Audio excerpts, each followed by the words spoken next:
The sky over Burlington had been moody for days, rolling in thick charcoal clouds that made the early morning look like a suspenseful movie trailer. Tommy Reynolds leaned against his truck, a red Ford F-150 that had seen better days and more puddles than most rivers in Vermont, and squinted at the rain.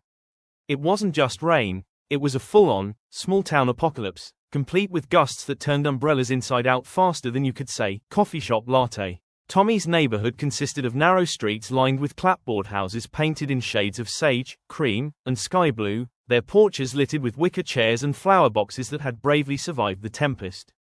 Neighbors waved at him from behind rain-streaked windows. There was Mrs. Bartlett, in her late 70s, adjusting her floral rain bonnet with one hand while holding a steaming mug of tea in the other, young Jeremy and Lily Thompson jumping into puddles in rain boots, squealing as water sprayed into their neighbors' hedges. Tommy had been trying to fix a broken gutter on Mr. Garcia's house all morning, but the storm had other plans. Ladders slipped, tarps flapped like giant metallic wings, and somewhere along the line a rogue squirrel had decided that Tommy's shoulder was an ideal launch pad. By the time he slipped in mud for the third time, soaked through to the socks, and his baseball cap had become a waterlogged pancake, he had to admit, this storm was winning. In a town like Burlington, storms aren't just weather events. They're character-building exercises designed by the universe to test your patience, your balance, and occasionally, your dignity. Tommy's cell phone buzzed in his soaked hoodie pocket. It was a text from Samantha Green, the local coffee shop owner who had been known to save his mornings with espresso shots strong enough to wake the dead. "Samantha, storm's terrible. You still alive?" Tommy stared at the screen, considered the question, and realized that yes, he was alive, though he could not swear he was uninjured, unbattered, or unhumiliated. He shuffled across the muddy lawn toward the garage, hoping to retrieve another tarp. As he did, he passed Mike Donnelly, the high school baseball coach, whose minivan had somehow become wedged in the street's drainage ditch. Mike waved sheepishly, water dripping off his neon jacket like he was auditioning for a nature documentary about soggy humans. Sometimes, life doesn't just hand you lemons. It hands you lemons during a downpour while you're juggling a ladder and a half-empty coffee thermos. Back at the garage, Tommy finally wrangled a tarp and attempted to cover the section of gutter that threatened to flood Mr. Garcia's living room. Gravity, wind, and Murphy's Law conspired. The tarp slipped, a garden gnome, possibly bewitched, flew off the lawn, and hit the neighbor's mailbox. The mailbox did not survive. Tommy sighed. And in that moment, he realized the storm wasn't just outside, it was inside too. In the laundry list of failures, small annoyances, and wet socks, there was a metaphor: storms hit, life breaks your mailbox, and somehow, you keep patching things up anyway. He glanced toward the lake. Lake Champlain was dark, angry, and mottled with foam, matching his mood. And yet, even in the chaos, there were signs of life. Birds braving the gusts, trees bending but not breaking, the faint sound of children laughing through the rain. Tommy thought about Carolyn Mendez, the senior librarian who always reminded him, even the worst storms pass. She had said that to him once when his beloved dog, Rusty, had run away into a thunderstorm. At the time, he hadn't believed her. Today, standing ankle-deep in puddles with a rogue gnome at his feet, her words made sense. Storms are literal and symbolic. Sometimes they make you slip in mud, sometimes they force you to see the resilience you didn't know you had. By midday, the rain slowed to a drizzle, and Tommy, soaked but not defeated, realized he was hungry. He ducked into Samantha's coffee house, where the smell of fresh espresso, cinnamon muffins, and the faint hint of vanilla candle wax was like a warm hug from an alternate universe. Samantha, dressed in a quirky apron with coffee stains that told their own story, greeted him with a laugh. "Well, if it isn't Burlington's bravest handyman. Did the storm swallow you whole?" "Almost," Tommy admitted, removing his dripping hoodie. "And it stole Mr. Garcia's mailbox too." They both laughed. Outside, the drizzle reduced to puddles glittering under shafts of sunlight breaking through the clouds. It was tentative, shy light, but it was there. Sometimes the storm doesn't announce its ending. It just lets go quietly, like a cat deciding it's done knocking things off the counter. And you notice, eventually, the sky has cleared, and the world looks a little shinier than before. By the afternoon, Tommy wandered back to the street. Children splashed through puddles. Mike Donnelly was extracting his minivan with the help of two neighbors. Mrs. Bartlett had reclaimed her porch chairs.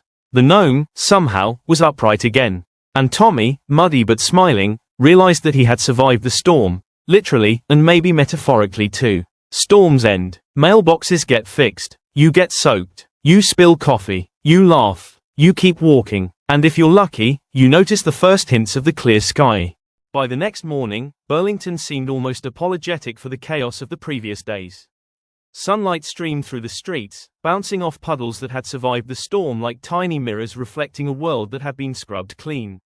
Tommy Reynolds stepped out onto his porch in a slightly damp hoodie, mud still streaked on his jeans, and squinted at the sky. The clouds had pulled back, leaving the crisp blue of late spring with just a few cotton wisps floating lazily. Tommy's neighbors were already active. Mr. Garcia, now armed with a new mailbox, was inspecting the repaired gutter, shaking his head at the memory of the rogue gnome incident. The Thompsons were cheerfully hanging wet laundry on their line, the smell of detergent mingling with the fresh spring air. Mrs. Bartlett, ever vigilant, had laid out a small tray of muffins for the community, an unspoken signal that life was resuming its suburban rhythm.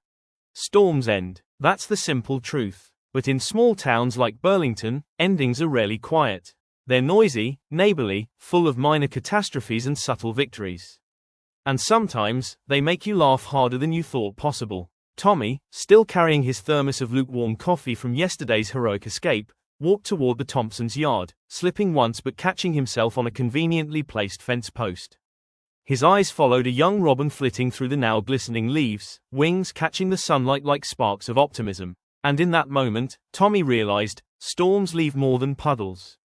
They leave perspective. At the local diner, Samantha Green was already arranging outdoor tables, umbrellas now properly secured.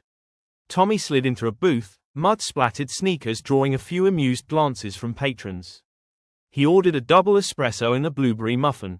Beside him, a framed chalkboard read, "Life isn't perfect, but coffee helps." He smiled. The coffee wasn't just a drink, it was a symbol. Resilience, patience, small pleasures. It said, you survived yesterday. You'll survive today. And hey, maybe you'll even laugh about it. Outside, the neighborhood kids had declared the puddle-stricken street their personal racetrack. Tommy watched as Jeremy Thompson attempted a daring splash, only to slip sideways into a neatly trimmed bush. The bush survived. Jeremy emerged laughing, soaked but unhurt. Tommy's laughter joined theirs, a warm sound bouncing off the restored houses. Across the street, Coach Mike Donnelly finally had his minivan out of the ditch, hood popped, checking the engine with a mix of frustration and relief. He waved at Tommy, whose response was a goofy thumbs up, acknowledging shared absurdity. It's funny, isn't it? The storm tests your skills, your patience, and your dignity. But when it passes, the same people who made you cuss yesterday are the ones laughing with you today. Tommy wandered home, stopping at Mr. Garcia's house to help with some final gutter adjustments. Mr. Garcia, a stocky man with a permanent tan from years working outdoors, grinned through a face streaked with soap and water. You know, Reynolds, he said, squinting against the sunlight, you're lucky you're funny. Otherwise, I'd be charging you for damages.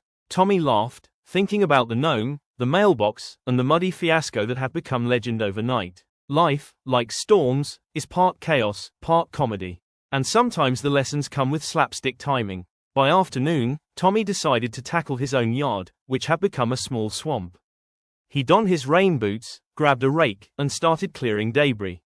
Every fallen branch, leaf pile, and errant puddle seemed like a miniature battle won. As he worked, Sophie ran outside, excited to help with a small watering can in hand. She playfully squirted him with water, and Tommy feigned horror before laughing so hard he nearly dropped the rake. Family, community, laughter, they're the sun after the storm. The clear sky is more than weather. It's perspective, shared and tangible. Across the street, neighbors emerged from their homes, exchanging jokes about flooded basements, toppled trash cans, and heroic gardening attempts. Mrs. Bartlett handed Tommy a muffin with a wink, silently saying, "You made it through, hero." As the day faded into golden evening, Tommy leaned against his porch railing, surveying the street. Children were still splashing through tiny puddles, the golden light catching on droplets, turning the ordinary suburban scene into cinematic perfection. Storms end, not always quietly, not always neatly, but inevitably. And when they do, you notice the clear sky, the warmth, the laughter, the small victories.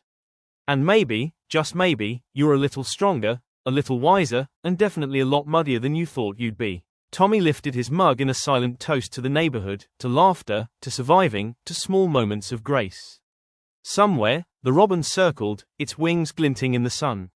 Somewhere else, the gnome had returned to its rightful place, silently judging the world. The storm had passed. The world hadn't stopped. And life, in all its messy, beautiful imperfection, was ready to begin again.